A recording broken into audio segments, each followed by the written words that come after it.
Good evening to all of you. कैसे हैं आप लोग?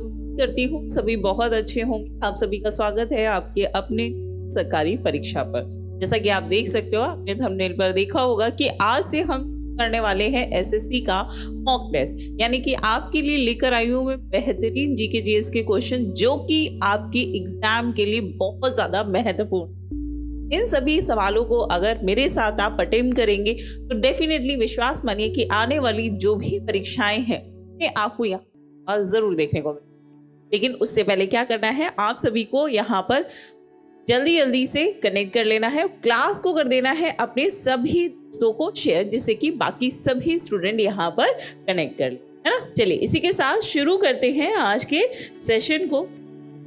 पहला सवाल इसी सेशन का आपके सामने है, ठीक है। आपको आंसर करना है, आपको कुछ समय दिया जाएगा जिसमें आपको इस क्वेश्चन का आंसर करना है। सवाल क्या है कि गुप्त काल के दौरान सोने के सिक्कों को निम्नलिखित में से किस नाम से पुकारा जाता था, ठीक है। आपके ऑप्शन है ड्रम, दिनार, टका या फिर रुपया।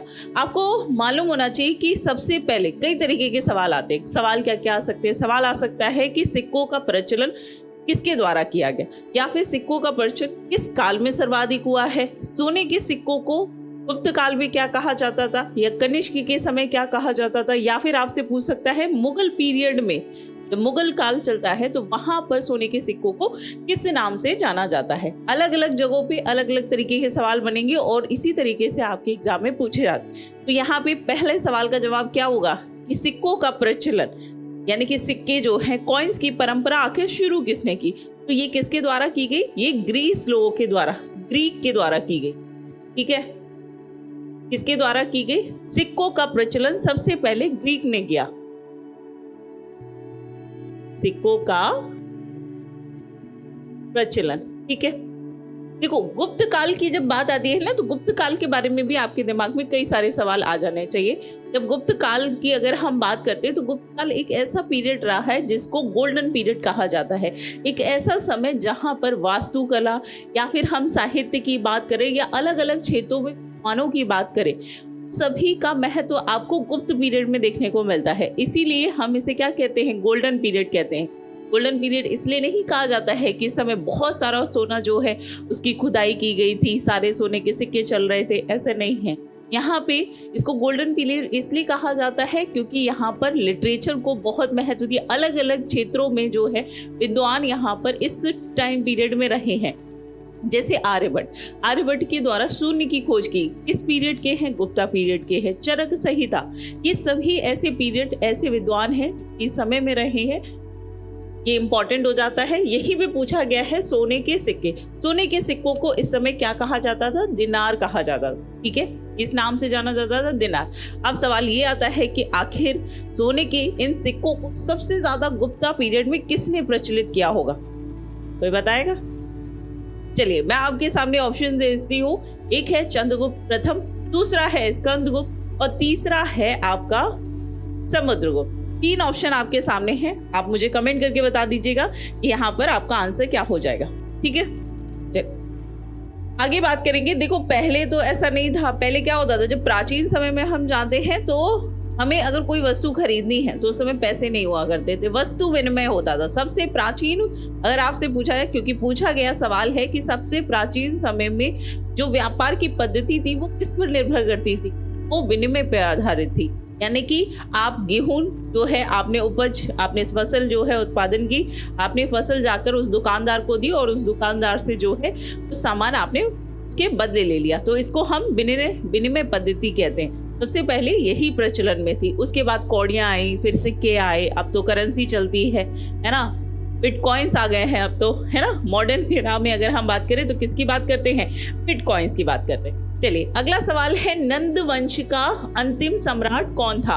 महापद्मनंद, घनानंद, कालाशोक या उपर्युक्त में से कोई नहीं। देखो, ये जब वंश की बात आती है, ये बहुत महत्वपूर्ण पीरियड रहा है नंदा वंश का। इसके बारे में कुछ चीजें जानने की हैं। क्या? तो देखो, पहली चीज तो कि ये जो वंश है इसकी शुरुआत कैसे होती है। तो आपको बता दूं कि इससे पहले थोड़ा सा हम पहले चलेंगे तो आपने पढ़ा होगा इंडस वैली सिविलाइजेशन, यानी कि सिंधु घाटी सभ्यता। सिंधु घाटी सभ्यता के बाद दूसरा पीरियड जो हम पढ़ते हैं वो है वैदिक पीरियड। फिर आता है आपका उत्तर वैदिक पीरियड। ठीक है, पहले आपका हड़प्पा सभ्यता हो जाएगा, फिर वैदिक पीरियड, फिर उत्तर वैदिक पीरियड आ जाएगा। उसके बाद आप देखोगे कि उस समय छोटे छोटे से जो लोग हैं वो झोपड़ी में रहते थे, एक समूह में रहने लगे, एक नगर उन्होंने बसाया। लेकिन बाद में यही जो समूह थे, ये जो कबीले थे, ये बड़ा रूप ले लेते हैं और यहाँ पर जो उत्पन्न होते हैं ये कबीले, इनको ही महाजनपद कहा जाता है। ठीक है, महाजनपद का नाम दिया। और ये कितने रहे हैं? 16 महाजनपद रहे हैं 600 ईसा पूर्व। 600 ईसा पूर्व की बात हो रही है। ठीक है, ये बात कौन प्रमाणित करता है कि 16 महाजनपद थे? तो ये बौद्ध धर्म का एक ग्रंथ है, बौद्ध ग्रंथ है, जिसको हम कहते हैं अंगुत्तर निकाय। क्या कहते हैं? अंगुत्तर निकाय कहते हैं। ये बात सिद्ध करता है क्योंकि बौद्ध धर्म इन महाजनपद पीरियड में, जो ये 16 महाजनपद थे अलग अलग, जैसे मगध हो गया, बज्जियो हो गया, है ना, ये सारे के सारे अलग अलग क्या थे? महाजनपद थे। तो यहाँ पर इस बात के बारे में प्रमाण कौन देता है? बौद्ध ग्रंथ देता है, क्योंकि इसी के समकालीन था। इसी समय बौद्ध धर्म भी जो है प्रचार प्रसार कर रहा था। और दूसरा ग्रंथ है आपका जैन ग्रंथ। कौन सा है? जैन ग्रंथ। जैन ग्रंथ का नाम क्या है? भक्ति सूत्र। भक्ति सूत्र यहाँ पर है। ठीक है, ये दोनों बताते हैं। अब होगा क्या? अब आप देखोगे कि ये महाजनपद जो हैं ये अब साम्राज्य बनेंगे। अब क्या बनेंगे? अब ये साम्राज्य का रूप लेंगे। और आप देखोगे कि इन 16 महाजनपद में एक जनपद होता है मगध। ठीक है, मगध ये सबसे बड़ा जनपद बन जाता है और ये एक जनपद से अब क्या बन जाएगा? साम्राज्य बन जाएगा। ठीक है, मगध जो है ये साम्राज्य बन जाएगा। अब आप देखोगे कि इसको साम्राज्य बनाने का श्रेय किसको जाता है? ये जाता है सबसे पहला वंश, यहीं से शुरू होते हैं। अब यहाँ पर आप देखोगे महाजनपद के बाद जब ये साम्राज्य बन जाएगा तो मगध पे सबसे पहला वंश, यहाँ से यहीं से आप वंश परंपरा देखोगे। यहाँ पे सबसे पहला वंश है हर्यक वंश। कौन सा है? हर्यक वंश। ठीक है, और इसको कौन करता है? इसकी स्थापना करता है बिंबिसार। कौन करता है? बिंबिसार। इस हर्यक वंश को पितृहत्ता वंश भी कहते हैं, क्योंकि इसका बेटा जो अजातशत्रु है वो आता है और अपने ही पिता को मारकर गद्दी पे बैठता है, इसीलिए इस वंश को पितृहत्ता वंश भी कहते हैं। इसके बाद आता है शिशुनाग वंश। शिशुनाग वंश। ठीक है, और इसी वंश के क्रम में आप देखोगे सबसे अंत में आता है नंद वंश। नंद वंश का जो संस्थापक होता है, नंद वंश का संस्थापक कौन होता है? महापद्मनंद होता है। ठीक है, नंद वंश का अंतिम संस्थापक कौन है? महापद्मनंद होता है। लेकिन आप देखोगे कि इस वंश के, ये अंतिम वंश है, लेकिन इस वंश में भी कुछ राजा रहते हैं और इसी में सबसे अंतिम राजा रहता है घनानंद, जो कि घमंडी होता है, बहुत ही घमंडी होता है। ये समय था जब सिकंदर आता है, भारत पर आक्रमण करने वाला होता है और ये बात तो चाणक्य को पता चल जाती है। चाणक्य जाते हैं घनानंद के पास, अय्याश किस्म का व्यक्ति होता है। ठीक है, मदिरा महिला ये इसके आसपास ही रहती थी। गए वही चाणक्य जी, उन्होंने बोला कि देखिए भारत पर एक बहुत बड़ा संकट मंडरा रहा है। यहाँ पर सिकंदर जो है पूरे के पूरे एशिया को जीतते हुए भारत की तरफ बढ़ रहा है और वो आक्रमण करने वाला है। लेकिन ये नशे में धुत इंसान क्या करता है? चाणक्य की बहुत इंसल्ट करता है। ठीक है, क्योंकि उस समय क्या होता था कि पंडित लोग, जो विद्वान लोग होते थे, उनकी एक सिंगल चोटी हुआ करती थी। ठीक है, और उसको लेकर बहुत ज्यादा अपमानित करते हैं चाणक्य जी। उस दिन ये प्रण ले लेते हैं कि अब तुम्हारा साम्राज्य, इस नंद वंश को पूरी तरीके से मैं समाप्त कर दूंगा। उसके बाद इनको एक बालक मिलता है, किसको? चाणक्य को। वो होता है चंद्रगुप्त। उसको इतने बेहतरीन तरीके से वो ट्रेन करते हैं कि उसके द्वारा ही अगला इस घनानंद को हराकर नए वंश का, नए साम्राज्य की नींव रखी जाती है, जिसको हम कहते हैं मौर्य साम्राज्य। तो घनानंद को मारने वाला व्यक्ति कौन था? चंद्रगुप्त मौर्य। ठीक है, ये बदला था भाई, उस समय बदले लिया करते थे, अब तो क्या ही बदला लेंगे। चंद्रगुप्त मौर्य, ये चंद्रगुप्त मौर्य ने घनानंद को जो है मारकर यहाँ पर मौर्य साम्राज्य की नींव रखी। मौर्य साम्राज्य की नींव रखी थी। इसको ध्यान रखिएगा, जब नींव रख ली, अब किसके सहयोग से रखी? चाणक्य से। तो चाणक्य को उस समय का कौटिल्य भी कहा जाता है, ठीक है। बहुत ही विद्वान व्यक्ति रहे। इनकी एक किताब है कौटिल्य का अर्थशास्त्र, ठीक है। अर्थशास्त्र से लोगों को लगता है कि सिर्फ इन्होंने इस किताब में अर्थव्यवस्था के बारे में बताया, नहीं, इन्होंने सामाजिक, राजनीतिक और आर्थिक तीनों परिदृश्यों को इस किताब में दर्शाया है। इसी को कौटिल्य का अर्थशास्त्र कहते हैं। यहाँ तक क्लियर है? तो ये जो कहानी है ना, हिस्ट्री, इतिहास है, कहानी है। अगर उसको ऐसे लोग हैं ना कि सब्जेक्ट है, रटना है, पढ़ना है, तो आपको नहीं याद होगा। इतिहास बहुत बड़ा है, सबसे बड़ा सब्जेक्ट। अगर आप स्टैटिक जीके में देखेंगे तो 2 लगते हैं, सबसे ज़्यादा आपको हिस्ट्री लगेगा, फिर पॉलिटी लगेगा। लेकिन हिस्ट्री की खासियत ये दोनों सब्जेक्टों को पढ़ने का तरीका है, ठीक है। किसी भी चीज़ को, अगर विषय को आपने समझ लिया ना, कि किसी भी इंसान से, अगर मान लीजिए आप किसी नए इंसान से मिलते हैं, तो आपको मालूम पड़ता है ना कि सामने वाला इंसान कैसा है, उसी के अकॉर्डिंग आप बात करते हो। ऐसा थोड़ी है कि वो किसी और डायरेक्शन में बात कर रहा है, वो कुछ और बात कर रहा है, आप किसी और दिशा में बात कर रहे हैं। तो क्या आपका कम्युनिकेशन 2 वे है? नहीं है। वो अपनी बात कह रहा है, अपने में है, आप अपनी बात कह रहे हो, अपने में हो, नहीं। हमें समझना पड़ता है, और सब्जेक्ट को बस आपको समझना है कि इसको पढ़ना कैसे है। तो इसकी स्टोरी क्रिएट करिए सबसे पहले, ठीक है। स्टोरी क्रिएट करो कि एक के बाद दूसरा कौन सा कनेक्शन जुड़ रहा है। जब ये जुड़ जाएंगे, तब इसी में छोटे छोटे से फैक्ट ऐड कर दो, इसलिए बहुत बेहतरीन तरीके से याद हो जाएगा। यहाँ तक क्लियर है? आगे बढ़ते हैं अगले सवाल पे। जैन धर्म से संबंधित जल मंदिर का निर्माण किसने करवाया था? सम्राट अशोक ने, ऋषभदेव ने, राजा नंदीवर्मन ने, या फिर पार्श्वनाथ ने, ठीक है। तो कोई जलाशय हो गया, या फिर कोई बांध हो गया, किसी के द्वारा शुरू की गई कोई सिंचाई परियोजना होगी, इस तरीके के सवाल आपकी परीक्षा में पूछे जाते हैं, ठीक है। यानी कि कोई राजा किस समय रहा है, किस वंश में रहा है, इसके साथ साथ ये भी महत्वपूर्ण है कि उसके द्वारा क्या क्या कार्य किए गए हैं। तो बताइए यहाँ पर आंसर क्या हो जाएगी कि जैन धर्म, ठीक है। जैन धर्म के संस्थापक कौन है? जैन धर्म के संस्थापक कौन है? ऋषभदेव है, ठीक है। कौन है? ऋषभदेव है, ठीक है। ये पहले तीर्थंकर हैं, जैन तीर्थंकर हैं। इसके बाद 23वें कौन है? 23वें हैं पार्श्वनाथ। 23वें कौन है? पार्श्वनाथ। और सबसे लास्ट में जो है वो है आपके महावीर स्वामी।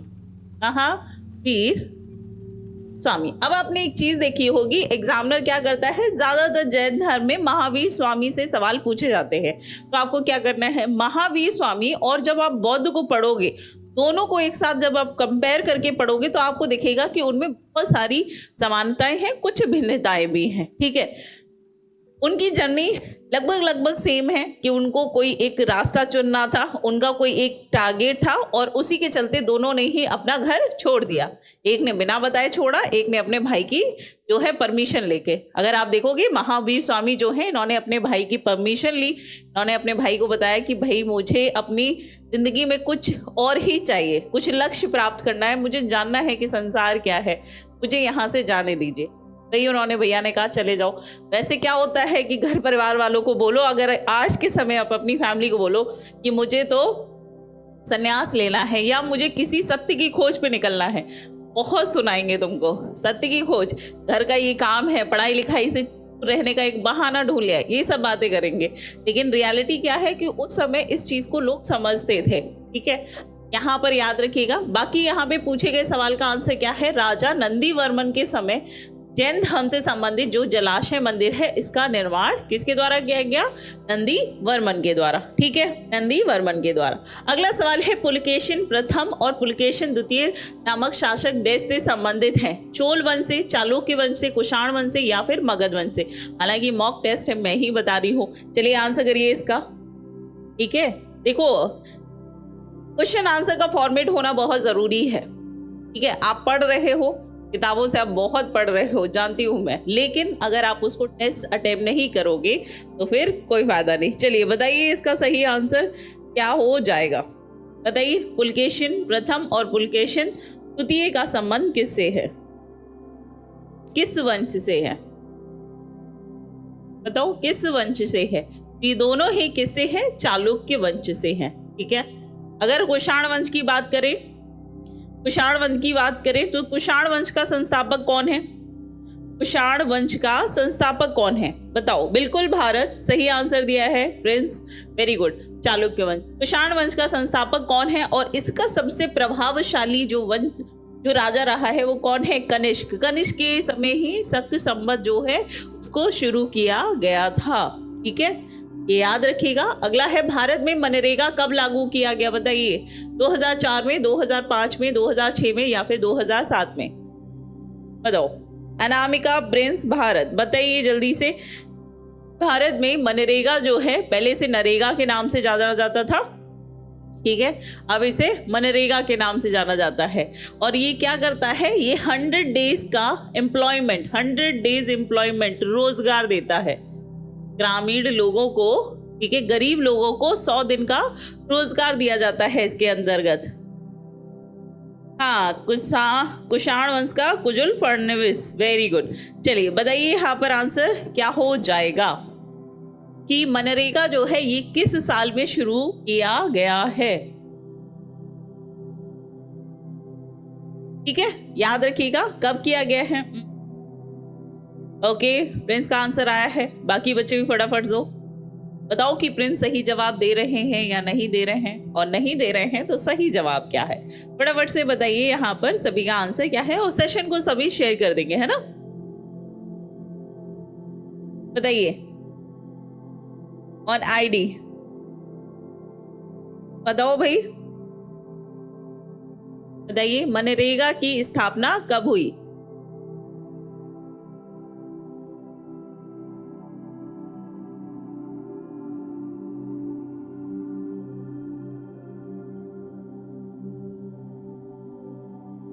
ठीक है, तो ये कब की गई है? हाँ, काफी हद तक सही आंसर है। देखो 2006 में की गई थी, ठीक है, कब की गई? 2006 में की गई। किसकी? मनरेगा की, जिसमें 100 दिन का एम्प्लॉयमेंट दिया जाता है। नेक्स्ट क्वेश्चन है, मिशन इंद्रधनुष संबंधित है उर्वरक उत्पादन से, साइबर क्राइम रोकथाम से, उच्च शिक्षा से या फिर टीकाकरण से? बताइए। अच्छा, थोड़ा सा फास्ट करेंगे जिससे कि आप मैक्सिमम क्वेश्चंस जो है यहाँ पर अटेम्प्ट कर सकें। बताओ, इंद्रधनुष, मिशन इंद्रधनुष का संबंध किससे है? ये सुबह वाली क्लास में मैंने कराया है, फटाफट से सही जवाब दे दो। आप लोगों से बहुत उम्मीदें हैं, कोई गलत नहीं करेगा इस सवाल को, फटाफट से बता दीजिए, जल्दी से यहाँ पर आंसर कर देंगे। आंसर क्या हो जाएगा? राइट, एग्जैक्टली, टीकाकरण, ठीक है, यहाँ पे टीकाकरण जो है इससे संबंधित। अब मैंने यहाँ पे बोला कि मैंने सुबह आपको क्लास में पढ़ाया था, तो सुबह क्लास में क्यों पढ़ाया था? क्या किया गया है सरकार के द्वारा टीकाकरण को लेकर? कोई पोर्टल जारी किया है, कोई वेबसाइट बनाई है या कोई योजना शुरू की गई है? क्या किया है सरकार ने? ओके, चलो बताओ भाई क्या किया गया है। तो यहाँ पर केंद्र सरकार के द्वारा यूविन जो पोर्टल है उसको शुरू किया गया है, यानी कि अब यूविन पोर्टल पे सभी टीकाकरण से संबंधित जानकारी कि जो बच्चा है, जो माँ है, उसको कौन सा टीका, कितने महीने के अंतराल पर उसको कितने टीके लग रहे हैं, ये सारी जानकारी आपको अब डिजिटल फॉर्म पे वेबसाइट पे मिलेगी, पोर्टल में मिल जाएगी, है ना? तो यहाँ पर अलग अलग आपको डॉक्यूमेंट सजा के रखने की जरूरत नहीं है, सारा डाटा यहाँ पर कलेक्ट रहेगा, ठीक है, सरकार के पास। और जो सरकार के साथ साथ आपके जो हॉस्पिटल होते हैं वहां पे। DRDO के द्वारा विकसित लक्ष्य क्या है? चालित रहित विमान, guided missile, anti radiation missile या फिर टैंक रोधी मिसाइल? बताओ भाई इनमें से क्या होगा?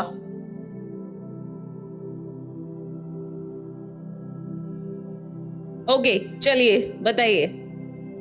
ना नहीं है, मुझे लग रहा है कि सुबह जो हम स्टैटिक वाले में जो क्वेश्चन कर रहे हैं उसमें आपको करंट अफेयर का रिवीजन कराना जरूरी है, भूलते मत जाना, रिवाइज करते रहा करो। चलिए बताइए यहाँ पर आंसर आप सभी का क्या हो जाएगा?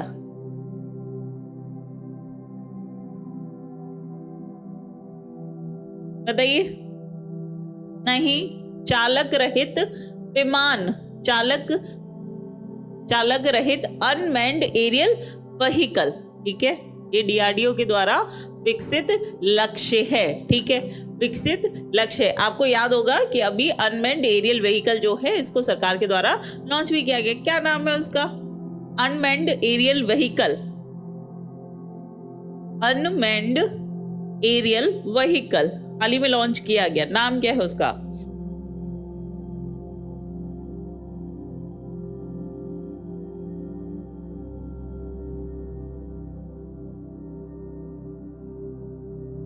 बताइए जल्दी से।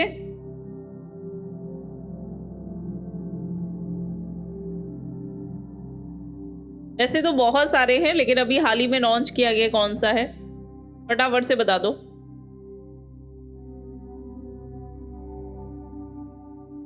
कोई बात नहीं, चलता फिरता विमान। हाँ जी। अगला सवाल देखते हैं। अगला सवाल है, किस ऐप को RPF के द्वारा प्रतिबंधित किया गया है? ठीक है, एक ऐप है जिसे RPF के द्वारा, RPF मतलब railway police force, railway police force के द्वारा क्या कर दिया है? बैन कर दिया है। पबजी को, रियल मैंगो को, या फिर रियल पाइन एप्पल को, या रियल एप्पल को? बताओ भाई, कौन से एप्पल को बैन कर दिया है यहाँ पर? जोरावर। यस एग्जैक्टली, बहुत बढ़िया, जोरावर। चलिए बताइए यहाँ पर आंसर क्या हो जाएगा? RPF के द्वारा इनमें से कौन सा एप्लीकेशन जो है इसे बैन किया है? अब RPF करेगी तो RPF किसके लिए होती है? रेलवे सुरक्षा सुनिश्चित करने के लिए इसका गठन किया गया है। जो RPF जवान हैं वो रेलवे में सिक्योरिटी देखते हैं कि कोई किसी तरीके का मादक पदार्थ तो नहीं ले रहा है, कोई चोरी का सामान तो नहीं जा रहा है, कोई स्मगलिंग तो नहीं हो रही है, कोई आतंकवादी तो नहीं है। सारी सिक्योरिटी कौन देखता है? RPF देखती है। ठीक है, तो यहाँ पर आप देखोगे कि यहाँ पर इसका आंसर क्या हो जाएगा? RPF के द्वारा जो हाल ही में रियल मैंगो नाम का एक एप्लीकेशन है, इसको बैन किया गया है। ठीक है, रियल मैंगो। ठीक है, नाम क्या है? Real mango. कृत्रिम पारिस्थितिकी तंत्र का उदाहरण क्या है? कृत्रिम यानी कि आर्टिफिशियल इकोसिस्टम। ठीक है, तालाब, खेत, घास के मैदान या फिर जंगल। इकोसिस्टम क्या है? एक जीव दूसरे जीव पे निर्भर होता है और इसी के साथ जीव एक साथ रहते हैं, वनस्पतियां होती है आसपास। ये पूरा का पूरा क्या है? एक इकोसिस्टम बना हुआ है ना। कि हम क्या करेंगे? हमें खाना चाहिए, हमें खाने के लिए क्या चाहिए? हमें हमारे शरीर को ऊर्जा चाहिए, तो हमें पेड़ पौधे, फल फ्रूट, सब्जियां जो है वो लेते हैं। कुछ मांसाहारी होते हैं, तो उसी तरीके से बाकी के जीव जो हैं उनकी निर्भरता भी किसी न किसी तरीके के खाद्य पदार्थ पे होती है, और ये क्या बना लेता है? एक इकोसिस्टम बना लेता है। लेकिन आपने देखा होगा इकोसिस्टम दो तरीके के होते हैं। एक होता है नेचुरल, ठीक है, एक तो प्राकृतिक रूप से है, उसको आपको बनाने की जरूरत नहीं है। जैसे कि आपके फॉरेस्ट, आपके जंगल क्या है? आपके नेचुरल इकोसिस्टम है। इसके अलावा ओशियंस, ठीक है, महासागर क्या है? आपके नेचुरल इकोसिस्टम है। वहां पे फिश हैं, बहुत सारी तरीके की जलीय जीव हैं। आपने तो नहीं बनाया उसको, वो ऑलरेडी बने हुए हैं। जंगल भी अपने आप बने हैं। लेकिन जब हम कृत्रिम की बात करते हैं तो आपसे पूछा गया है इसका उदाहरण कौन सा है? तालाब, खेत, घास के मैदान या फिर जंगल? बताओ भाई, यहां पर कौन सा आंसर सही हो जाएगा? पबजी को तो भाई बैन करने के बाद भी अभी उस पर कंट्रोल नहीं है। चलिए बताइए यहाँ पर आंसर क्या हो जाएगा? बताओ भाई। तालाब बनाए जाते हैं, देखो कुछ कृत्रिम तरीके से बनाए जाते हैं, लेकिन ज्यादातर भू हलचल से गड्ढा हो जाता है, बारिश का पानी भर जाता है या नदियों के द्वारा पानी भर जाता है और उससे तालाब का निर्माण हो जाता है। कई सारे तालाब ऐसे ही रहते हैं, तो उनको बनाया नहीं जाता, वो नेचुरली रहते हैं, ज्यादातर होते हैं। यहाँ पर घास के मैदान आपने देखा होगा कि सभी पूरे विश्व में अलग अलग क्षेत्रों में अलग अलग तरीके की घास जो है उगती है, उनको अलग अलग नामों से जाना जाता है। आप तो नहीं उगाते हैं, है ना, वो प्राकृतिक टेम्परेचर प्रेशर के अकॉर्डिंग अलग अलग जगह पे होती है। जंगल फॉरेस्ट का भी यही हाल है, जहाँ पे जैसी वर्षा है, जैसा क्लाइमेट है, उस आधार पे वहाँ के जंगल देखने को मिलते हैं। जैसे रेगिस्तानी अगर जगह पे जाओगे तो वहाँ के जंगल कैसे होंगे? वहाँ पे झाड़ियाँ होंगे, बहुत थोड़े बहुत जंगल होंगे। लेकिन वहीं आप इक्वेटोरियल रीजन में चले जाओगे, भूमध्य रेखा वाले क्षेत्र में, वहाँ पे बहुत अधिक वर्षा होती है, जिसकी वजह से बहुत ज्यादा सघन वन पाए जाते हैं। लेकिन खेत क्या होते हैं? खेत मानव के द्वारा निर्मित इकोसिस्टम है ना। खेत जो है अपने आप नहीं बनते हैं। मैदानी क्षेत्र को ऐसे खुले में एक मैदान है और वहां पे कोई फसल उग रही है तो उसको आप खेत नहीं कह सकते। खेत क्या है? खेत में प्रॉपर तरीके से आपकी मर्जी का बीज बोया जाता है ना। आपको गेहूं उगाना है, आपको लहसुन उगाना है, प्याज उगाना है, गोभी, आलू जो है वो आपकी मर्जी के अकॉर्डिंग। तो ये क्या है? मानव के द्वारा कार्यरत होती है ना। खेत कौन यूज करता है? मानव। तो यहाँ पर दोनों का डिफरेंस यहाँ पर समझ लीजिएगा, ठीक है। अगला है, नई दिल्ली में 75वें गणतंत्र दिवस परेड में मुख्य अतिथि कौन है? ये सवाल मैंने आपको सुबह की क्लास में कराया है। Pedro Sanchez, Alain Berset, Anthony Albanese या फिर इमानुएल मैक्रों, ठीक है। बताइए अभी कौन थे? इस साल 2024 में हमने देश का 75वां गणतंत्र दिवस मनाया, क्योंकि हमने 26 जनवरी 1950 को हमने हमारे संविधान को लागू किया था और उसको 75 साल पूरे कर लिए थे हमने 2024 में। अब आपको बताना है, यहाँ पे 75वां तो बताना ही है, लेकिन अगला जो नेक्स्ट होने वाला है रिपब्लिक डे, 76वां Republic Day, 76th Republic Day 2026, ठीक है। आपको बताना है कि ये इसमें आने वाले चीफ गेस्ट कौन है, इस साल कौन रहे हैं और अगले का भी अनाउंसमेंट कर दिया गया है। दोनों बता दीजिए। ओए बबूल का आम कहाँ से हुए? क्या बात है, क्या बात है। चलिए, बिल्कुल ये जीवन पर पूर्णतः लागू होता है ये मुहावरा। मैक्रों, ठीक है, मैक्रोनिंग से याद रख सकते हो। 75वें पे कौन आए हैं? फ्रांस के प्रेसिडेंट, फ्रांस के प्रेसिडेंट। और ये किस नंबर के थे, कोई याद है? इससे पहले आप देखोगे कि फ्रांस से कई सारे मंत्री भारत में as a chief guest Republic Day पे आ चुके हैं। ये किस नंबर के आए थे? ये 6 नंबर के मंत्री रहे हैं। फ्रांस के 6वें ऐसे व्यक्ति जो रिपब्लिक डे पर भारत में चीफ गेस्ट के रूप में आए। इससे पहले 5 लोग और आए हुए थे। इसके अलावा यहाँ पे बात करें तो नेक्स्ट कौन होंगे? नेक्स्ट होंगे इंडोनेशिया के प्रेसिडेंट। इंडोनेशिया के प्रेसिडेंट कौन है? प्रबोवो सुबियांतो, बताया था, याद आया। नेक्स्ट कौन होंगे? प्रबोवो सुबियांतो, यस एग्जैक्टली, बहुत बढ़िया। और प्रबोवो सुबियांतो भी पहले नहीं है, ये भी चौथी मंत्री है इंडोनेशिया के जो कि भारत की यात्रा पे आ रहे हैं। ये भी याद रखना कि कौन से क्रम के हैं। अगला है, हाल ही में किस राज्य के अघानिशी मोहाना के रामसर साइट के रूप में नामित किया गया है? तमिलनाडु, केरल, कर्नाटक या फिर तेलंगाना, ठीक है। अघानाशिनी जो है ये क्या है? रामसर साइट है। रामसर ये क्या करता है? रामसर साइट कौन सी होती है? इनको हम आर्द्र भूमि कहते हैं। आर्द्र भूमि क्षेत्र, ठीक है।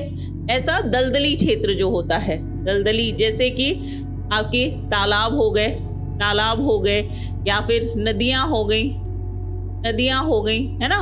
इसके अलावा जलाशय हो गए। इन आर्द्र भूमियों में बहुत सारे जीव जंतु वनस्पति जो है रहते हैं। तो उनको संरक्षण प्रदान करने के लिए रामसर साइट को लेकर रामसर एक कन्वेंशन किया गया। ये कब किया गया? 2 फरवरी 1971 में। कहाँ पर? ईरान के शहर रामसर में, राइट।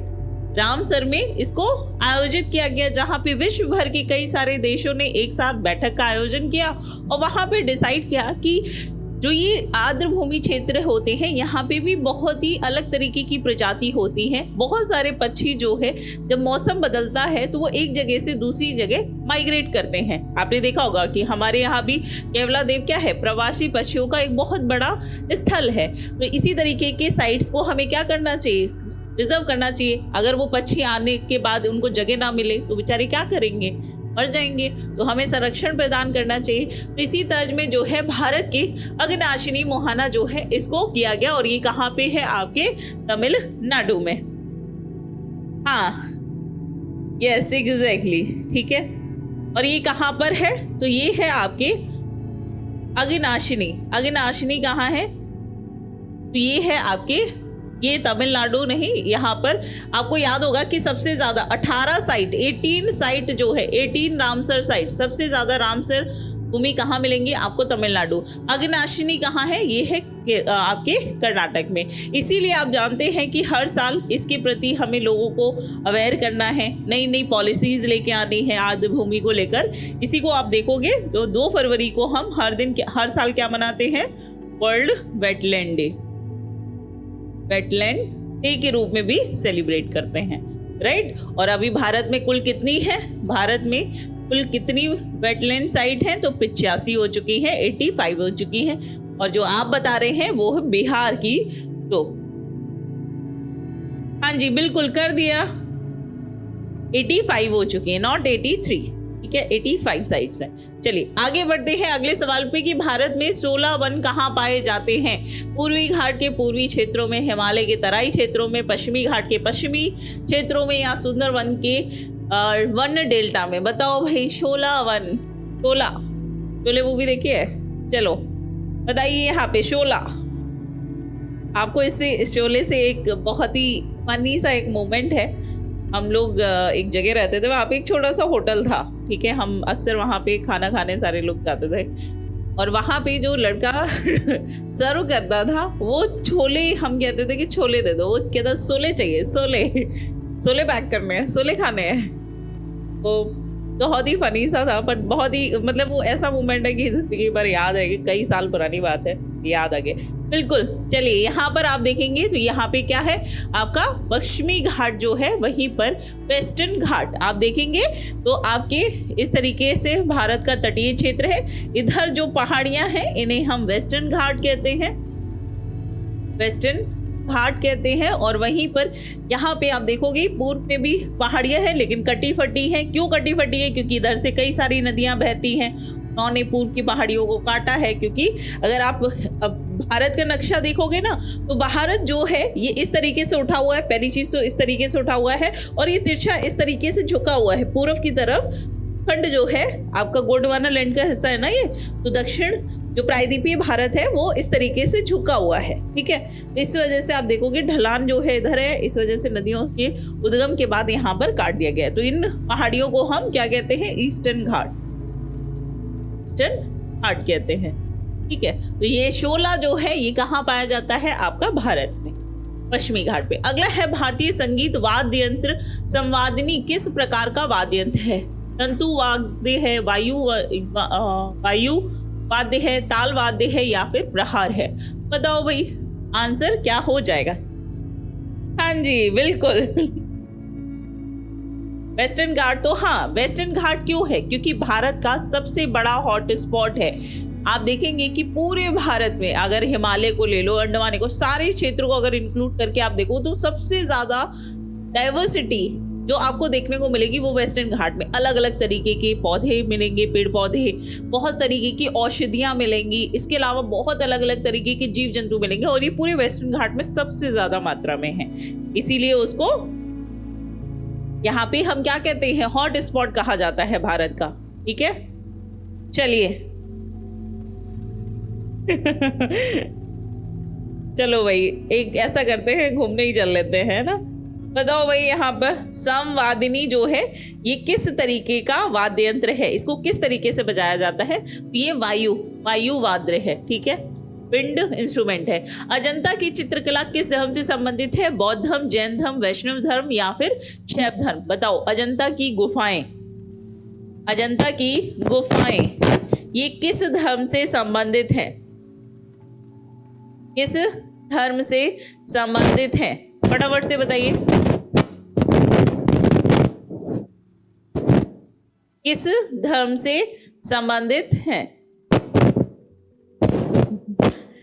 ओके चलो बताओ जल्दी से। अजंता की गुफाएं कहाँ है? अजंता की गुफाएं कहाँ पर स्थित है?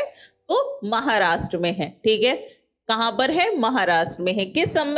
किस धर्म से संबंधित है? वैसे तो ये कई धर्मों से है, लेकिन मुख्यतः आपको बौद्ध धर्म से देखने को मिलेंगी। इसकी कई सारी गुफाएं हैं, और आप देखेंगे इसमें ही आपकी जातक कथाएं मिलती, जातक कथाएं जो कि आपके बौद्ध धर्म से संबंधित हैं, ठीक है। तो ये पूछा गया सवाल है कि जातक कथाओं का विवरण किन गुफाओं में मिलता है? तो वो अजंता की गुफाओं में मिलता है। किससे संबंधित है? ये बौद्ध धर्म से संबंधित है, ठीक है। अगला सवाल है तेहर ताली नृत्य जो है ये किस राज्य का है? केरल, राजस्थान या फिर मध्य प्रदेश, कर्नाटक। तेहर ताली बताओ भाई, ये ताली कहाँ बसती है? तेहर ताली। औरंगाबाद का नाम बदल दिया गया है। क्या रखा गया है औरंगाबाद का नाम बदलकर? औरंगाबाद का नाम बदल दिया गया है। क्या रखा गया है? फटाफट से बताइए। औरंगाबाद को अब किस नाम से जाना जाता है? फटाफट से बताइए। देखो, ये किस राज्य का है? ये राजस्थान का है। राजस्थान में एक और बहुत ही फेमस डांस है घूमर। इसके अलावा याद रखिएगा कालबेलिया, कालबेलिया नृत्य। ठीक है, कालबेलिया, घूमर हो गया, चांग हो गया, चांग नृत्य, ये सभी कहाँ के है? कठपुतली, कठपुतली नृत्य। ठीक है, ये सभी नृत्य कहाँ होते हैं? आपके राजस्थान में। इसके अलावा तेहर ताली नृत्य भी जो है ये कहाँ का लोक नृत्य है? तो ये आपके राजस्थान का है। ओके,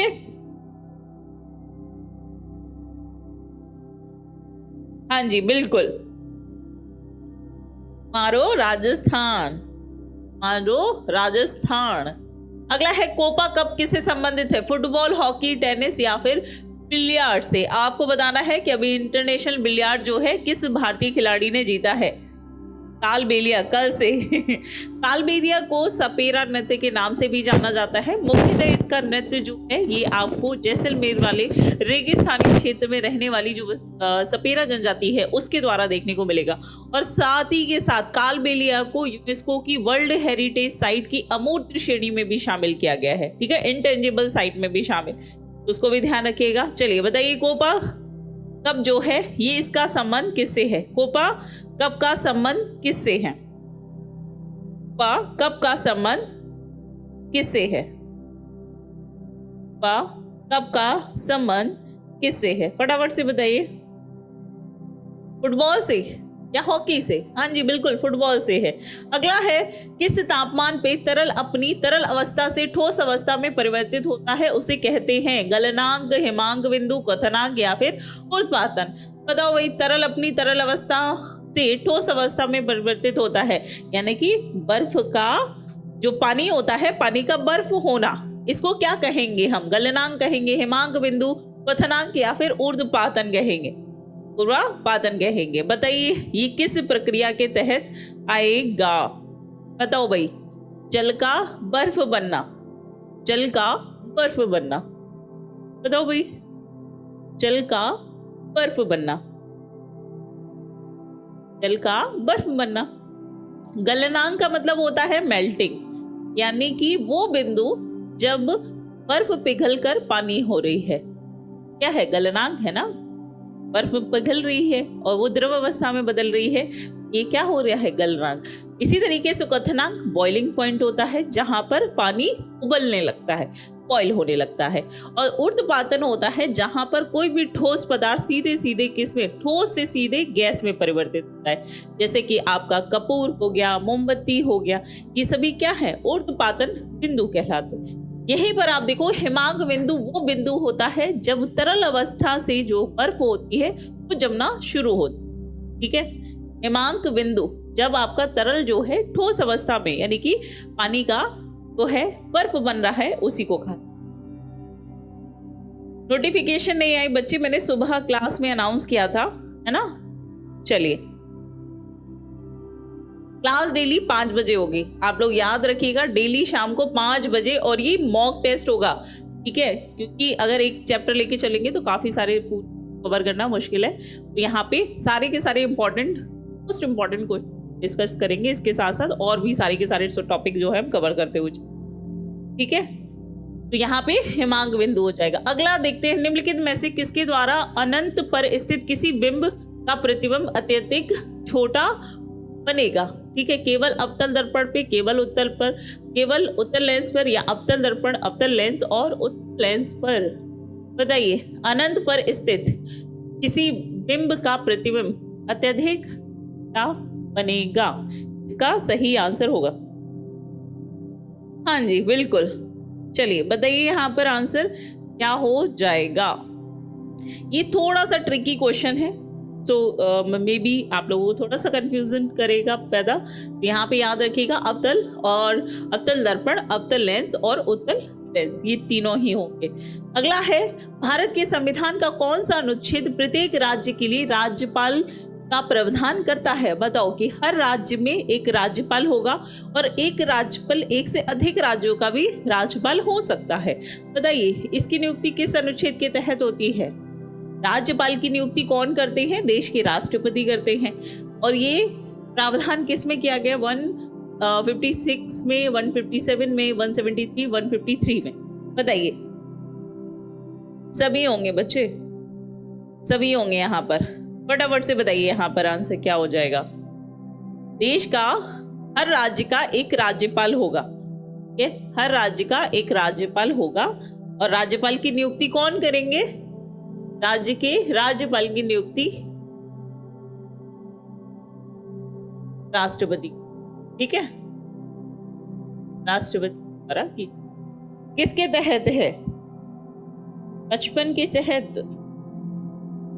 हाँ, नियुक्ति जो है 155 के तहत है राष्ट्रपति के द्वारा, लेकिन एक राज्य में एक राज्यपाल होगा, ये प्रावधान किया गया है 153 में, ठीक है, 153 में। अगला देखते हैं, पृथ्वी की प्रॉपर्टी पे बनने वाले खनिज पदार्थ के किसी भी प्राकृतिक पिंड को डैश कहते हैं? कचरा, चट्टाने, पत्थर और जीवाश्म। बताओ भाई, वो प्रॉपर्टी ये है आपकी पृथ्वी। नहीं, ये नहीं है, मैं ठीक से बनाती हूँ। चलो, ये है आपकी पृथ्वी, और पृथ्वी का सबसे ऊपरी भाग जो ये वाला है, इसे हम कहते हैं भूपर्पटी, पर्पटी यानी कि क्रस्ट, ठीक है, सबसे ऊपरी भाग। बताओ भाई यहाँ पे क्या होगा? जो कि ऐसे खनिज पदार्थों से क्या बनेंगे? प्राकृतिक पिंड बनेंगे। क्या कहते हैं उस? चट्टाने। हाँ जी, बिल्कुल चट्टाने कहेंगे, कचरा थोड़ी कहते हैं। कहीं सुना है कि कचरे के पहाड़ मानव ने बनाए हैं? प्रकृति ने हमें कचरे का कोई भी सामान नहीं दिया है ना, कोई भी सामान नहीं दिया। पत्थर, स्टोन चट्टानों से ही बनते हैं, है ना, ये इसका ही रूपांतरित भाग है। वनस्पति की बात करें तो वनस्पति कह रही, जीवाश्म, फॉसिल क्या होते हैं? जीवों के अंश, यानी कि पेड़ या पशु जो है वो दब गए किसी कारण से, उसकी वजह से। तो यहाँ पर खनिज पदार्थ थोड़ी, यहाँ पर आंसर क्या हो जाएगा आपका? बिल्कुल, वो प्रॉपर्टी पे आपकी क्या मिलेंगी। और आपसे पूछा जाता है कि जो चट्टाने हैं ये किस प्रकार के उच्चावच होते हैं? ये प्राथमिक उच्चावच होते हैं, प्राथमिक उच्चावच होते हैं, ठीक है। तो कभी पूछा जाए एग्जाम में, याद रखिएगा, प्राथमिक उच्चावच होते हैं। अच्छा, जीवाश्म से जो चट्टाने निर्मित होती है वो कौन सी होती है? गोंडवाना क्रम की गोंडवाना चट्टाने, ठीक है, चट्टाने। अच्छा, एक चीज मैं आपसे पूछना चाहती हूँ, देखो यहाँ पे मॉक टेस्ट में तो मैं आपको करा ही रही हूँ क्वेश्चन, अपनी तरफ से बेस्ट क्वेश्चन है। अगर आपको लग रहा है कि कोई स्पेसिफिक सब्जेक्ट, चाहे आपका पॉलिटी हो, हिस्ट्री हो, ज्योग्राफी, साइंस हो, अगर आपको लगता है कि इनमें से कोई भी ऐसा सब्जेक्ट है जो आपको ज़्यादा परेशान करता है, तो आप मुझे कमेंट करके ज़रूर बताइएगा, जिससे कि इस मॉक टेस्ट में उस सब्जेक्ट से रिलेटेड ज़्यादा क्वेश्चन रखेंगे, है ना, जिससे कि उस टॉपिक, उस सब्जेक्ट को हम इसी में डिस्कस करते हो, जिससे कि आपके उस सब्जेक्ट को लेके सारे डाउट क्लियर, है ना। तो कमेंट करके ज़रूर बताना, कोई भी सब्जेक्ट हो, साइंस में भी हिस्ट्री, साइंस में आपका केमिस्ट्री, फिजिक्स और बायो तीनों लेकर, है ना, जरूर बताइएगा। चलिए,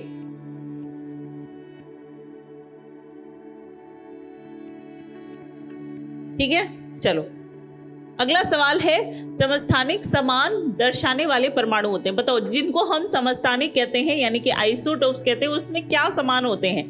किसी भी एटम में सिमिलर कौन सी वो परमाणु क्रमांक होता है, परमाणु का भार, न्यूट्रॉन की संख्या या द्रव्यमान संख्या, कौन सी वो चीज इक्वल होती है जिसकी वजह से आइसोटोप्स यानी कि समस्थानिक बनते हैं? बताइए यहाँ पर, बताओ भाई, कौन सा चीज जो है यहाँ पर इक्वल, एक समान होती है जिसकी वजह से आइसोटोप्स बनते हैं? कमेंट करके बताओ फटाफट से, आंसर फटाफट करिए। ओके, वेरी गुड, परमाणु क्रमांक, परमाणु क्रमांक। अगला, ऑक्टोपस में डैश हृदय होते हैं? बताओ, ऑक्टोपस में कितने हृदय होते हैं? कितने होते हैं? ऑक्टोपस में जो पैर होते हैं ये तो 8 होते हैं, इसीलिए हम ऑक्टोपस कहते हैं। 8 पैरों वाला जीव है, लेकिन इस 8 पैर वाले जीव में आप तो 2 पैर वाले जीव हैं, ठीक है, आपके अंदर एक दिल है। तो बताओ इस 8 पैर वाले जीव के अंदर कितने हैं? 3 हैं, 4 हैं, 2 हैं या फिर 1 है? बताओ बताइए ऑक्टोपस में कितने होते हैं? ऑक्टोपस के कितने दिल होते हैं? तो उसके पास आपका तो एक दिल है, इसी में इसको दे दिया उसको दे दिया। अब ऑक्टोपस किस किस को देगा? देखते हैं कितने दिल हैं। बताओ भाई कितने दिल हैं? 3, बिल्कुल 3 दिल है इसके पास। 3 लोगों को तो दे ही सकता है। ओके, अगला सवाल है उड़ीसा अक्सर। अच्छा एक चीज और भी बताइए कि ऑक्टोपस की जो ब्लड का कलर होता है वो किस कलर का होता है? जैसे हमारे अंदर हीमोग्लोबिन होता है तो रेड कलर होता है, ऑक्टोपस का ब्लड किस कलर का होता है? कोई जानता है? ओडिशा अक्सर डैश के कारण प्राकृतिक आपदाओं का सामना करता है। भूकंप, चक्रवात, वर्षा, बूंदाबांदी। बूंदाबांदी से उतना दिक्कत नहीं होती है, ये ऑप्शन तो आप वैसे ही समझ सकते हो। बचे 3, भूकंप, चक्रवात, वर्षा। तो आप जानते हैं कि भारत का जो उड़ीसा वाला क्षेत्र है किसी भी तरीके से भूकंपीय गतिविधि से जो है उतना ज्यादा इफेक्टेड नहीं रहता है। ब्लू कलर का, बिल्कुल। बचता क्या है? चक्रवात। आप सभी जानते हैं कि अभी एक चक्रवात आया था दाना, ठीक है, जिसने पूरे के पूरे बंगाल की खाड़ी में स्थित जो तटीय राज्य हैं उड़ीसा, आंध्र प्रदेश, पश्चिम बंगाल, उसको प्रभावित किया। सबसे ज्यादा प्रभाव हमें उड़ीसा के तट पे देखने को मिला है। इसीलिए आपको ये याद होगा कि जब यहाँ पे चक्रवात आते हैं, भूकंप के कारण ही आपकी सुनामी उठती है। जब समुद्री लहरें बढ़कर तट की ओर बढ़ती हैं उसी को सुनामी कहते हैं। तो आपको मैंने सुबह करंट अफेयर की क्लास में पढ़ाया कि अभी दूसरी संगोष्ठी सुनामी संगोष्ठी सम्मेलन जो है इंडोनेशिया में आयोजित किया गया और उसमें उड़ीसा के 24 गांवों को जो है सुनामी तटीय सुरक्षा प्रदान करने के लिए डेवलप किया जाएगा। किसके द्वारा? यूनेस्को के द्वारा। याद आ रहा है? ओके, नाम क्या? थैंक यू बच्चे, आप सब मेरे दिल में हो। हाँ, कतर ने नाम दिया है। किस क्षेत्र में महत्वपूर्ण सार्वजनिक उपलब्धि के लिए दादा साहेब फाल्के पुरस्कार प्रदान किया जाता है? अब बात हो रही है दादा साहब फाल्के पुरस्कार की। पहली 3 सवाल यहाँ पर आपको बताने। पहला, इससे संबंधित क्षेत्र कौन सा है? दूसरा, पहला कौन व्यक्ति रहा है, पहला व्यक्ति जिसको दादा साहेब फाल्के पुरस्कार दिया गया है? और तीसरा सवाल की यानी कि 2024 में दादा साहब अवार्ड जो है ये किसको दिया गया है? बताइए भाई। 1 से 3 सवाल बन रहे हैं।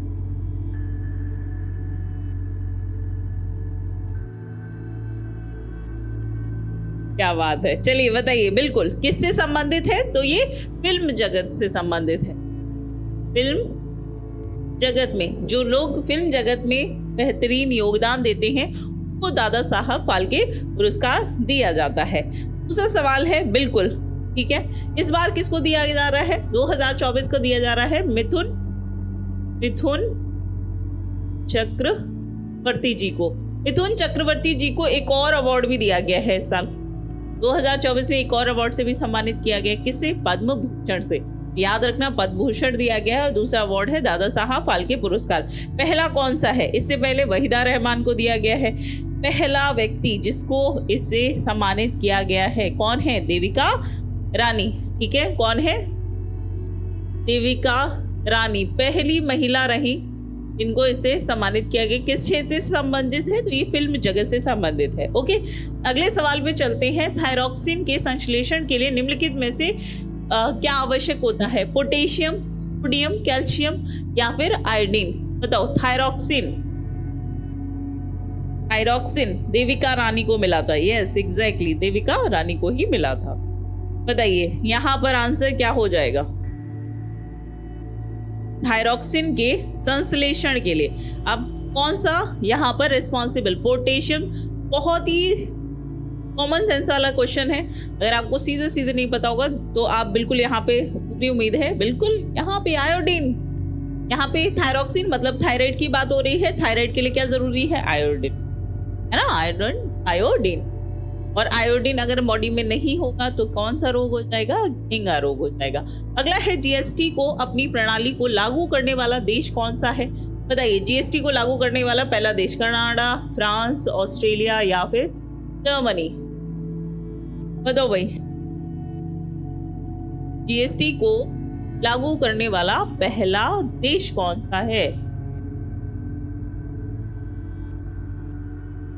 बताइए। दो सवाल है, एक तो जीएसटी को लागू करने वाला देश कौन सा है, और दूसरा सवाल ये है कि जीएसटी का कॉन्सेप्ट, जीएसटी क्या है? जीएसटी है आपका goods and service tax, goods and service tax कहा जाता है इसको, ठीक है, यानी वस्तु एवं सेवा कर, वस्तु एवं सेवा कर, ठीक है। भारत में से कब लागू किया गया? तो 1 जुलाई 2017 को इसे लागू किया गया था। तो सबसे पहला देश, ये कॉन्सेप्ट जीएसटी का जो कॉन्सेप्ट है ये दिया किसके द्वारा गया? कॉन्सेप्ट ये किसने दिया? कनाडा ने। लेकिन लागू किसने किया सबसे पहले? फ्रांस ने। लागू करने वाला पहला देश कौन सा है? फ्रांस है। अगर बात की जाए भारत की, तो भारत में कौन सा राज्य था जिसने सबसे पहले जीएसटी को लागू किया? तब आपका आंसर क्या होगा? असम। तब आपका आंसर क्या हो जाएगा यहाँ पर? असम, ठीक है, असम। क्लियर है? हाँ जी। अगला देखते हैं, विश्व का प्रयोग निम्नलिखित में से किस खेल में किया जाता है? विश्व, ठीक है, विश्व का बैडमिंटन में, क्रिकेट में, बिलियर्ड्स में या फिर शतरंज में? बताओ भाई, बताइए कि यहाँ पर आंसर क्या हो जाएगा? विश्व का प्रयोग किसमें किया जाता है? फटाफट से बताएंगे यहाँ पर आंसर आप सभी का क्या हो जाएगा।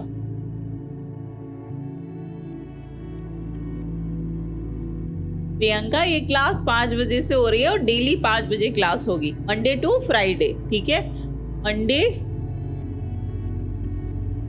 फ्राइडे, ठीक है, मंडे टू फ्राइडे ये रेगुलर क्लास रहेगी। कितने बजे? शाम को 5 बजे। कोई दिक्कत तो नहीं है इस समय? ऐसा तो नहीं है इस टाइम पे बिजी हो जाते हो? अगर बिजी हो जाते हो तो समय बदला जाए, है वैसे बहुत सोच समझ के ये समय रखा है। चलिए, हाँ जी, ये किससे संबंधित है? तो विश्व जो है ये शतरंज से संबंधित है। बाकी शतरंज से संबंधित अब कोई भी अलग से डाटा नहीं बढ़ाऊंगी, कि सुबह मैंने बहुत ही डिटेल में सारी की सारी जानकारी आप लोगों के साथ शेयर की है। याद आ रहा है शेयर? जैसे संबंधित सारी चीजें याद आ रही है?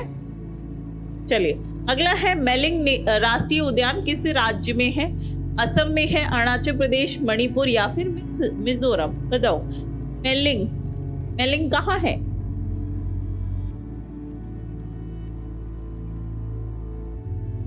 आप लोग कहाँ रहते हो? मतलब कैसे जाना पड़ेगा? घर जाके इनवाइट करना पड़ेगा, है ना?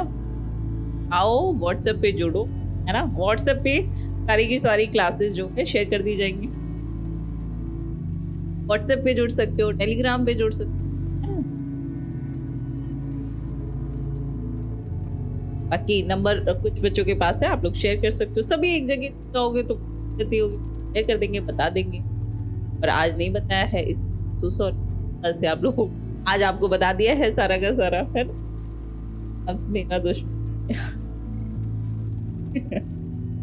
दुश्मन नहीं है बच्चे। चलो, यहाँ पे आंसर क्या होगा? अरुणाचल प्रदेश।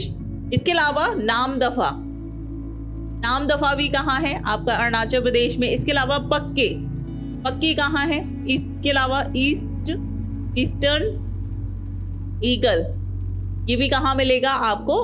अरुणाचल प्रदेश में।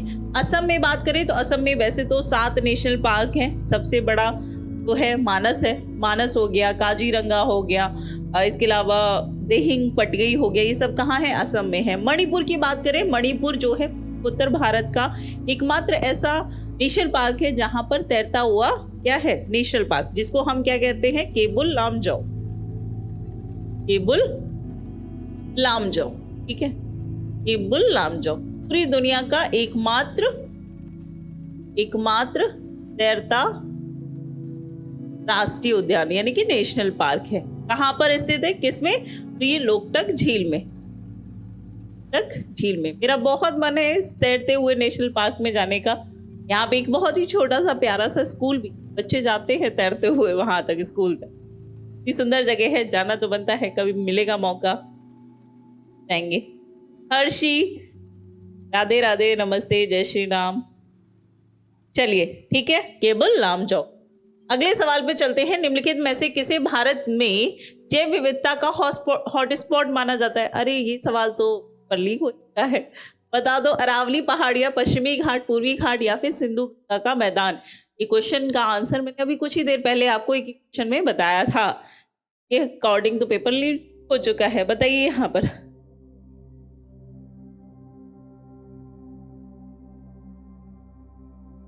हाँ जी बिल्कुल, सबको लेके चलेंगे, जब तक नहीं जाएंगे सबको साथ लेके तब तक नहीं जाएंगे, अकेले नहीं जाएंगे। बताओ भाई। हाँ जी बिल्कुल, कहाँ पे? ये पश्चिमी घाट को। वैसे अगर आप देखोगे तो भारत में 4 मेजर हॉट स्पॉट है। एक है पश्चिमी घाट, एक है पूर्वी घाट, एक है हिमालय और लास्ट है आपका पूर्वोत्तर की पहाड़ियाँ। ठीक है, 4 हॉट स्पॉट हैं।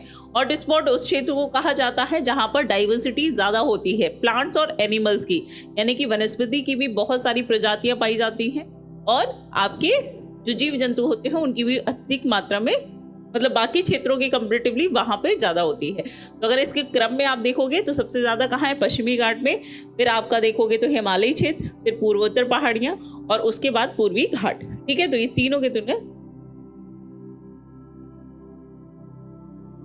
चुपके से घूमने निकल जाते हो। अरे कहाँ जाएंगे चुपके? आप लोग सोचो कि कहीं नहीं जाती हूँ, रेगुलर क्लास में आना होता है मुझे, कहीं भी नहीं जाती हूँ। आज मेरी एक बहुत ही अच्छी दोस्त है, बहुत ही मतलब बहुत अच्छी दोस्त है, उसका बर्थडे है आज और मैं नहीं जा पाई। मेरी सुबह भी क्लास थी, फिर शाम को भी क्लास थी। अब अगर मैं वहां जाती, जैसे कि आप लोगों की क्लास में सोच, इस वजह से सोची आपकी वजह से मैंने छोड़ दिया है। समझा लेंगे, दोस्त है, समझ जाएंगे। चलिए अगला है जनगणना 2011। देश राष्ट्रीय जनगणना है। 2011 की जनगणना कौन सी? 11वीं, 12वीं, 13वीं या फिर 15वीं? 11वीं है। चलो बताओ भाई, बताइए।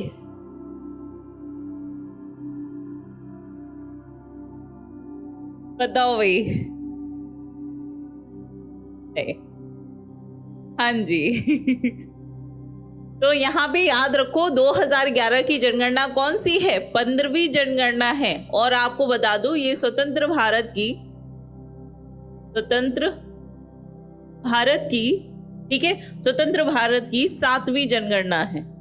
7वीं जनगणना है। दोनों तरीके से सवाल पूछा जा सकता है कि अगर ओवरऑल माने, जैसे कि आप देखोगे सबसे पहले जनगणना शुरू करने का श्रेय किसे जाता है? तो ये जनगणना शुरू करने का श्रेय जाता है लॉर्ड मेयो को। कौन थे? Lord Mayo. इन्होंने कब शुरू किया इस जनगणना को? तो 1872 में, लेकिन ये एक ट्रायल के तौर पर था। अब इतना बड़ा देश है, उस पर अलग अलग कैटेगरीज में आपको पूरी जनगणना करनी है, लोगों की गणना करनी है। जन मतलब लोगों की हर स्तर पर गणना करनी है। शिक्षित कितने हैं, अशिक्षित कितने हैं, लिंग कितने हैं, बच्चे कितने हैं, महिलाएं कितनी हैं, तो ये कम समय में नहीं हो सकता। फिर यहाँ पर एक व्यक्ति आते हैं लॉर्ड रिपन। कौन आएंगे? Lord Ripon. ये इस चीज को आकलित कर लेते हैं, कहते हैं 10 साल का समय लेते हैं, 10 साल में पूरा डाटा कलेक्ट कर लिया जाएगा। तो 10 वर्षों की जो जनगणना है, 10 वर्षों की जो जनगणना है वो शुरू होती है आपकी 1881 में। पहली जनगणना कब हुई? 1881 में। उसके अकॉर्डिंग अगर आप यहाँ पर लगाओगे तो 2011 की जनगणना किस नंबर की है? 15वीं है। 2022 में आपकी 16वीं जनगणना आनी थी, लेकिन आपको मालूम है कोविड आ गया। 2022 में जो आने वाला डाटा था वो अब नहीं आया है, लेकिन संभावना है कि जल्दी आपकी नई जनगणना जो है ये आ जाएगी। जो आएगी वो अगली कौन सी होगी? वो 16वीं जनगणना होगी। ठीक है, वो कौन सी होगी? 16वीं। हाँ जी बिल्कुल, ठीक है। चलिए आगे बात करेंगे भारतीय संविधान का अनुच्छेद 1, जिसमें कहा गया है कि भारत जो राज्यों का एक संघ होगा, निम्नलिखित में से किस विशेषता का उल्लेख करता है? न्यायपालिका की स्वतंत्रता का, सहकारी संघ का, धर्मनिरपेक्षता का या संसदीय संप्रभुता का? बताओ भाई।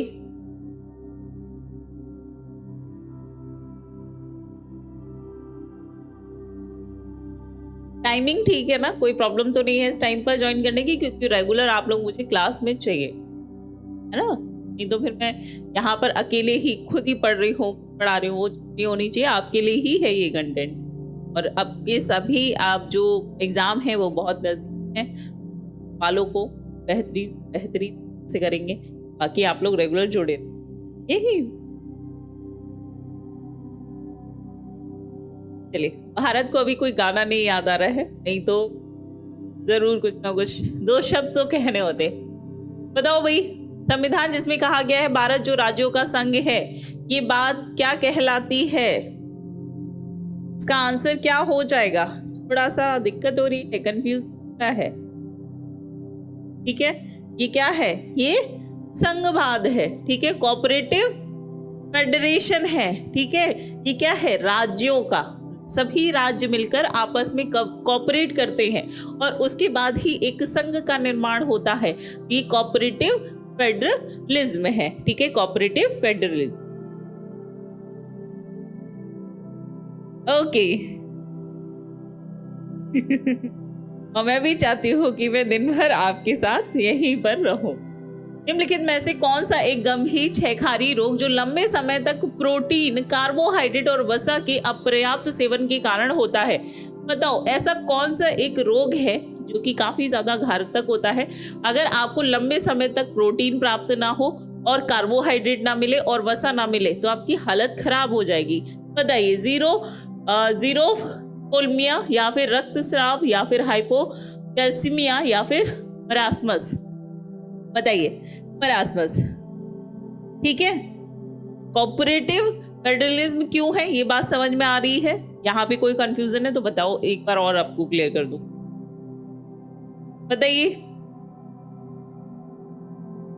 बताओ भाई, इसका आंसर क्या हो जाएगा? अगर आपको प्रोटीन, कार्बोहाइड्रेट्स और वसा नहीं मिल रहा है तो उसकी अपर्याप्त सेवन के कारण आपको कौन सा रोग यहाँ पर हो जाएगा?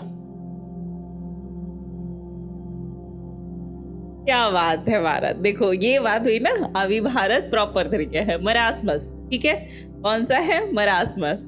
अगला देखते हैं, एक स्थिति जहां पर ए महिला बी पुरुष एक ही कार्यालय में समान पदनाम, समान कार्य प्रकृति पर काम कर रहे हैं। ठीक है, एक ऑफिस है, वहां पे महिला भी है और पुरुष भी है। दोनों जो है क्या कर रहे हैं? समान पद पर काम कर रहे हैं और यहाँ पर लेकिन उनको असमान वेतन प्राप्त हो रहा है ना। एक ऑफिस है, एक ऑफिस में मैनेजर, दो मैनेजर है, एक महिला मैनेजर है, एक पुरुष मैनेजर है। महिला मैनेजर को 30,000 रुपये मिल रहे हैं, जबकि पुरुष मैनेजर है उनको 45,000 मिल रहे हैं। सैलरी डिफरेंस है।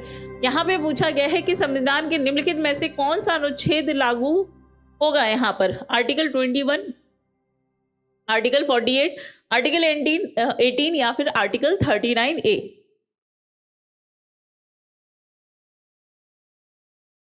हाँ जी, आ गया करना। बताओ भाई, कर दी गड़बड़? बताओ। हाँ जी, बताइए। सबका आंसर डी आ रहा है, लगा दिया जाए, डी क्लॉक कर दिया जाए। बिल्कुल, चलो। यहाँ पे 18 क्या है? उपाधियों का अंत है। ठीक है, जितनी भी ब्रिटिश सरकार के द्वारा दी गई उपाधियां हैं वो बर्खास्त करता है। आर्टिकल 21 क्या है? जीवन जीने का अधिकार है। आर्टिकल 48 क्या है? आर्टिकल 48 क्या है? बताइए। कुछ नेचुरल जो हमारी प्राकृतिक विरासत है उससे संबंधित है। हाँ, समान कार्य के लिए समान वेतन होना चाहिए। ये बात किस में कही गई है? आपके 39D में कही गई। महिलाओं का निम्नलिखित में से कौन सा भाग काली और तीस्ता नदियों के बीच में स्थित है? ठीक है, नेपाल हिमालय, कुमायूं हिमालय, असम हिमालय और पंजाब हिमालय। ये मैंने पढ़ाया है आपको ज्योग्राफी की क्लास में। इसका आंसर आपको करना है।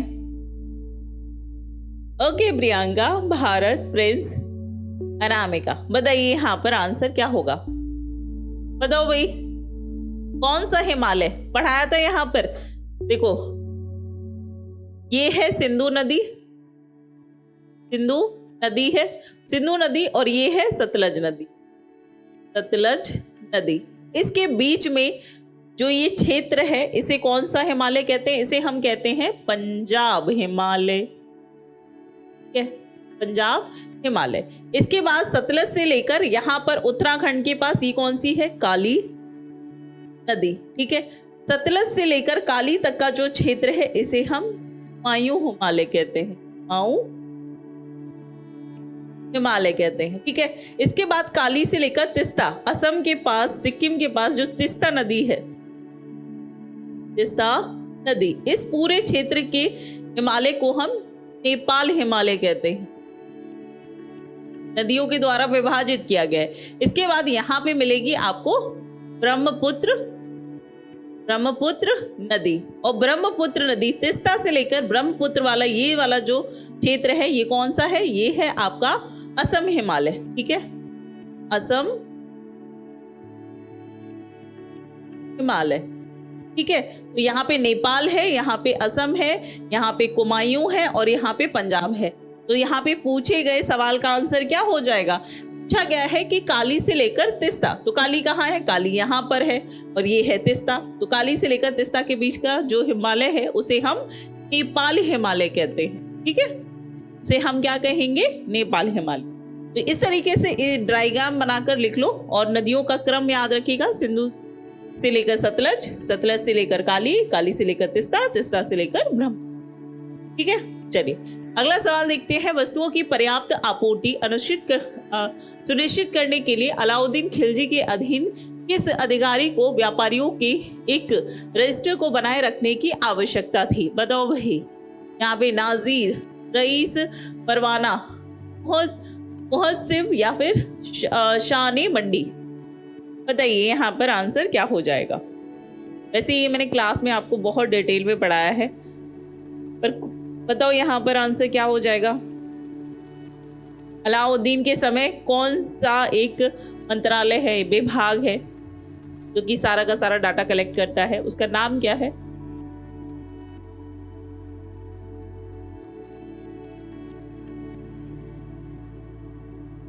इसका नाम है शाहानी मंडी। ठीक है, शाहानी मंडी। ये किससे है, व्यापारियों के संबंधित जो भी डाटा होता है उसको संग्रहित करने के लिए बनाया गया। अगला है महाराष्ट्र में महिला आर्य समाज की स्थापना किसने की, एनी बेसेंट ने, पंडित रमाबाई ने, सरोजिनी नायडू ने, सावित्रीबाई फुले ने। आर्य समाज की जब हम बात करते हैं, आर्य समाज, इसका गठन कहाँ किया गया, बंबई में। कब किया गया, 1875 में। ठीक है, 1875 में। किसने किया, दयानंद सरस्वती के द्वारा किया गया। क्यों किया गया, क्योंकि लोग जो हैं ईसाई धर्म में धन परिवर्तन हो रहा था, लोगों समाज को बचाने के लिए इन्होंने एक नारा चलाया जिसे हम कहते हैं वेदों की ओर लौटो। ठीक है, तो यहाँ पे ये तो बात हो गई आर्य समाज की। यहाँ पे पूछा गया है कि महिला आर्य समाज जो है ये भी महाराष्ट्र में ही, मुंबई महाराष्ट्र में इसको स्थापित किया गया। किसने किया, नजर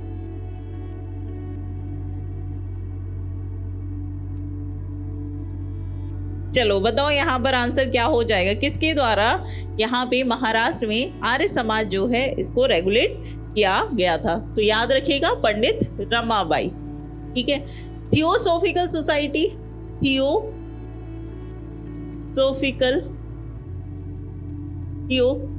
सोसाइटी जो है इसको भारत में रेगुलेट कौन कर रही थी, वो कर रही थी एनी बेसेंट, आयरलैंड की लेडी थी, इसी के तहत यहाँ पर आई थी।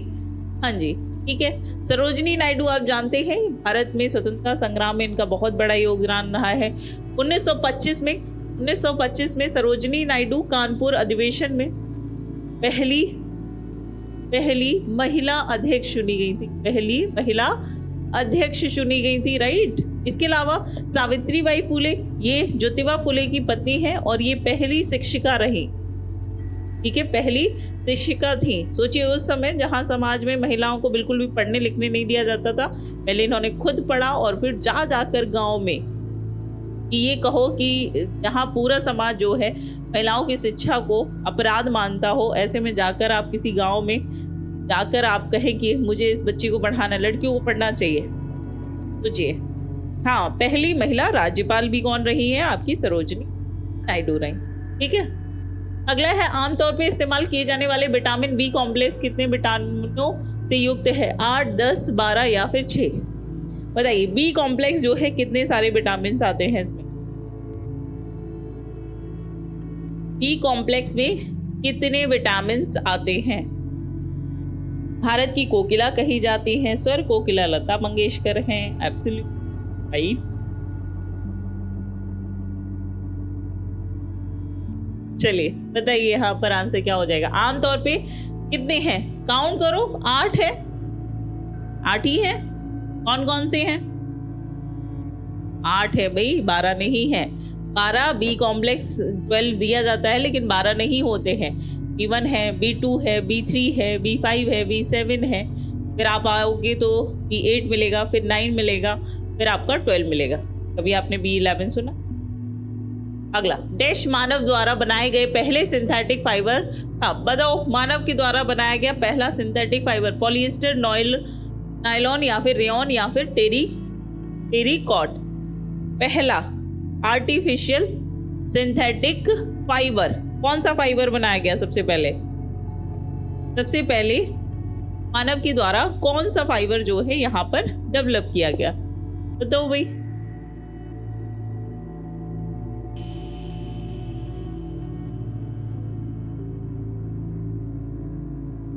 हाँ जी, ये नायलॉन होगा, रेयॉन नहीं होगा। ये क्या है? नायलॉन। अगला सवाल है आपका, समुद्र के पार भारत के दक्षिण पड़ोसी देशों में द्वीप देश शामिल हैं। कितने हैं? 3, 2, 4 या फिर 5? बताइए। भारत के दक्षिण पड़ोसी देशों की बात करें, इसमें कौन से कितने जो हैं आपके पड़ोसी देश शामिल हैं? पड़ोसी द्वीपीय देश बताओ। अब सोचो, भारत का अगर हम समुद्री तटीय क्षेत्र देखें, वहां पे कितने सारे ऐसे पड़ोसी देश हैं?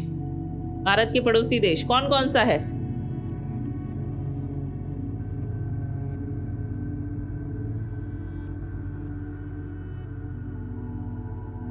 ह्यूमन के द्वारा ही बनाया गया है लेकिन वो बाद में बनाया गया। यहाँ पे पूछा गया पहला पहला पहला पहला सिंथेटिक फाइबर।